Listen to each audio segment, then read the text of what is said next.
तुम्हाला पण अति गोड किंवा गोड पदार्थ खायला आवडतात का? च्या आहारात प्रोसेस कार्ब जास्त प्रमाणात घेत असाल तर शरीरामध्ये काही बदल होत असतात, हे तुम्हाला माहित आहे का? मग जाणून घ्या 7 अशी चिन्हे जे तुमच्या शरीरामध्ये साखर किंवा कार्ब जास्त असल्याचे दर्शवतात. नमस्कार, झूम युअर नॉलेज ऑनलाईन या चॅनलमध्ये आपणा सर्वांचे मनपूर्वक स्वागत आहे. शरीरात शुगर आणि कार्ब जास्त होण्याचे पहिले चिन्ह म्हणजे दुपारच्या वेळेला आळसावल्यासारखे वाटणे. दुपारी साधारण 1 ते 2च्या दरम्यान थकवा जाणवणे, झोपावेसे वाटणे, कारण सकाळच्या वेळेला अतिप्रमाणात शुगर आणि स्टार्च यांचे सेवन केलेले असणे. त्यामुळे ब्लड शुगर वाढते. शरीरात इन्सुलिन संप्रेरक या वाढलेल्या साखरेला प्रतिकार करतात आणि कमी करण्याचा प्रयत्न करतात. त्यामुळे दुपारी शुगर कमी होते. शुगर कमी झाल्यामुळे थकल्यासारखे ड्राउझी फील होते. नंबर 2, सारखी तहान लागणे. तुम्हाला सर्व काळ तहान लागल्यासारखे वाटत असेल, पण भरपूर पाणी पिऊन सुद्धा तहान लागत असेल, तोंड सुकल्यासारखे जाणवत असेल किंवा कंटिन्युअसली रात्रीच्या वेळेला लघवीला जावेसे वाटत असेल, त्याचे कारण म्हणजे ब्लड शुगर लेवल वाढणे. आता ही ब्लड शुगर लेवल का वाढते? कारण आहारात चुकीचे पदार्थ खाणे. एक्स्ट्रा झालेली शुगर कमी करण्यासाठी किडनी युरिनच्या मार्फत शुगर बाहेर फेकण्याचा प्रयत्न करते आणि म्हणून वारंवार लघवीला जावेसे वाटत असते. Number 3, collagen loss. अति शुगर खाणाऱ्यांच्या स्किनची इलॅस्टिसिटी लॉस होते, ज्यामुळे स्किन किंवा त्वचा लूज पडायला सुरुवात होते आणि गळायला लागते. कारण शरीरात एक्स्ट्रा शुगर शरीरात असणाऱ्या प्रोटीन सोबत जाऊन जुळते किंवा बाइंड होते. त्यामुळे त्वचेवर सुरकुत्या दिसायला लागतात. Number 4, blurry vision. अंधुक दिसणे.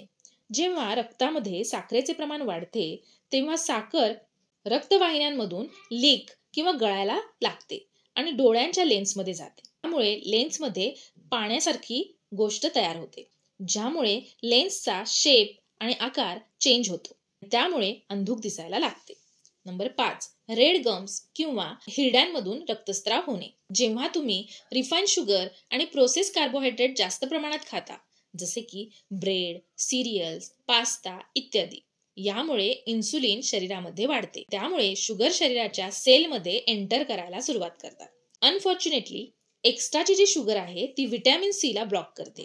शरीरामध्ये व्हिटॅमिन सी ची कमतरता जाणवायला लागते, ज्यामुळे गम्समधून रक्तस्राव होतो. म्हणूनच जेव्हा आपण ब्रश करत असतो तेव्हा हिरड्यांमधून रक्तस्राव व्हायला सुरुवात होते. Number 6, hungry between meals. जेवल्यानंतर देखील काहीतरी खावेसे वाटणे. जेव्हा तुम्ही तुमच्या शरीरातील सेल्सवर शुगर आणि कार्बोहायड्रेटचं बंबार्डिंग करता तेव्हा सेल्स कोणतेही फ्युएल हँडल करण्यास तयार नसतात. त्यामुळे सेल्स उपाशी राहायला लागतात. त्यांना भूक लागायला लागते. त्यामुळे तुम्हाला सारखी भूक लागल्यासारखे वाटत असते. म्हणून सेल आता नाही म्हणायला लागतात. एनर्जी आत घेण्यासाठी तयार नसतात आणि एनर्जीला ब्लॉक करतात.